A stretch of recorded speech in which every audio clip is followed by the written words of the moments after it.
तिखट तडकामध्ये आपलं स्वागत आहे। मी तुम्हाला आज दाखवणार आहे हिरवी चटणी यम्मी।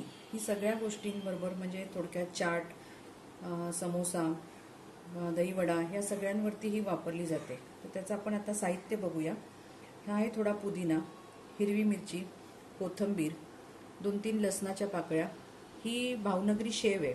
हिने छान स्मूथपणा येतो चटणीला, थोडंसं आलं, मीठ आणि लिंबाचा रस। आता आपण ही चटणी सगळी वाटून घेऊया। आता मी मिक्सर मध्ये टाकते पुदिना, हिरवी मिरची, कोथिंबीर, लसूण पाकळी, भावनगरी टाकूया,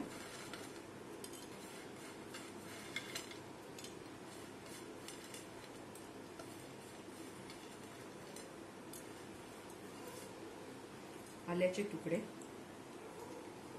आणि चवीप्रमाणे मीठ। तर हे मिक्सरला छान बारीक वाटून घेऊ। आता ही चटणी वाटून झालेली आहे। आपल्याला पाहिजे तशी आपण पातळ करू शकतो। ही चटणी तुम्ही अशी बंद झाकणामध्ये ठेवून 8-1 दिवस वापरू शकता। आता आपण त्याच्यात लिंबूचा रस टाकला थोडा। ही आपली हिरवी चटणी तयार। हा व्हिडिओ तुम्हाला आवडला असेल तर लाईक करा, शेअर करा आणि सबस्क्राइब करा।